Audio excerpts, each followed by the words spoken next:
I mean, it depends on what age group you're looking at, but primarily, well, if they're in paediatric healthcare, which is for children, you'd leave paediatric healthcare at about the age of 15, 16. Primarily, they would be got HIV through birth, so mother-to-baby transmission.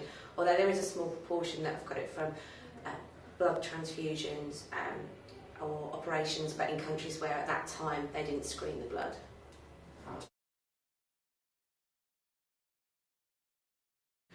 There's statistics for adults and children would be around 80,000, but there's about 55,000 that are known within healthcare services, and the other third are predicted. So therefore, it's believed they are untested at the moment, but are living with HIV.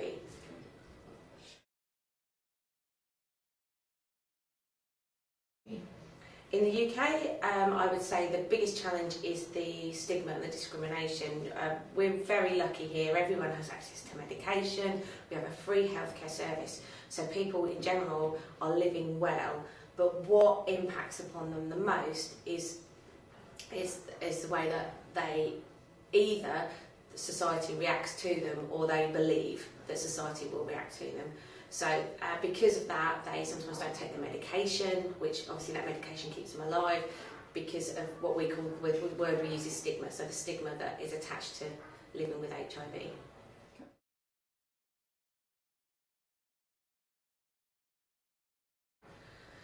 On a very basic level, you know, if you're diagnosed HIV positive in the UK, then we have National Healthcare Service, you have free healthcare, which means you have access to the medication, you have access to doctors and nurses.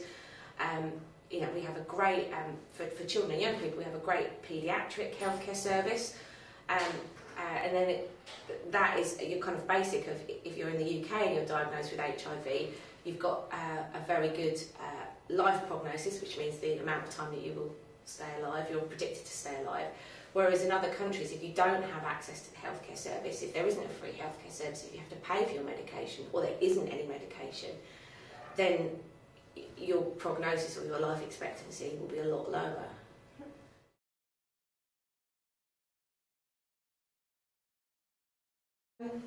It's quite difficult to answer that question because we actually had a conversation yesterday when I was with a group of young people, and there's this perception of them as being these poor, sick individuals, when actually to me they're a group of rowdy teenagers that keep me up at night when I do residentials with them, that run in and out of each other's bedrooms, that, you know, sneak alcohol in, and so to me they're just a group of teenagers which they come with you know, the good and the bad that teenagers bring with them. But I guess I've always felt highly privileged to have, the way that this group of young people have opened up to me.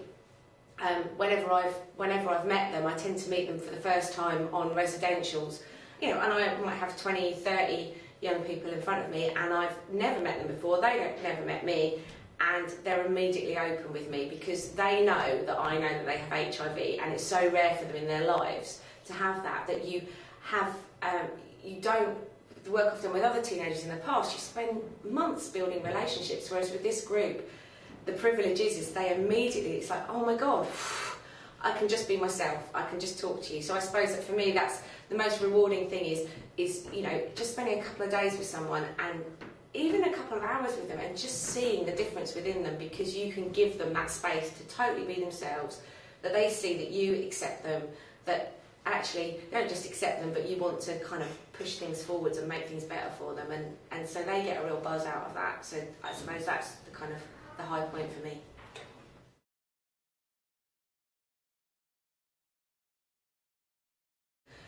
I would say that young people are the key to making a difference for people living with HIV. You know, medication is getting to a point now where it's so good that if you get diagnosed HIV positive at the age of 20, they would expect you to, as long as you take your medication and you go and see your doctor, you expect you to live to the age of 80 or 90. So basically a normal life expectancy.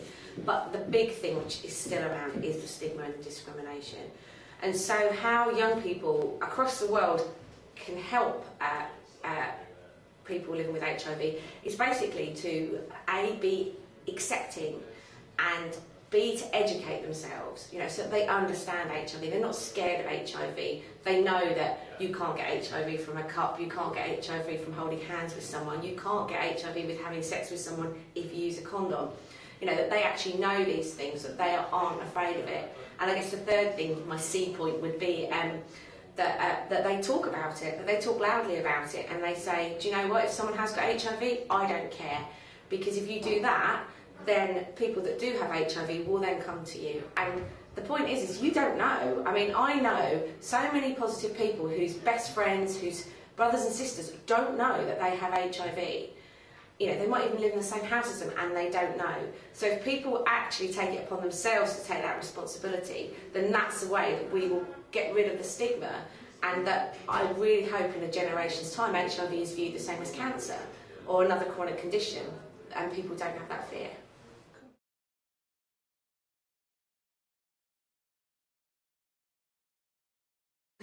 It really depends on the individual. What we try to do is to bring young people together who are living with HIV, because we believe that that experience of sitting in a room, whether it's with 5 other positive people, or like our summer camp, 80 other positive people, that they can look around the room and they can say, look, here are all these young people that share the same experience as me. And from that, that takes away the isolation.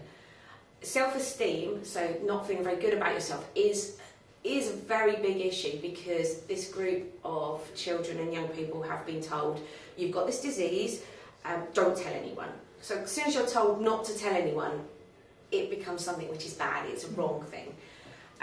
They're told not to tell anyone because people are afraid of the way society will react to them. But at the same time, by telling them not to tell anyone, if you're, you know, 9 or 10 years old and you're told that, it's what I call a bad secret. It's not a good secret, it's not a surprise party.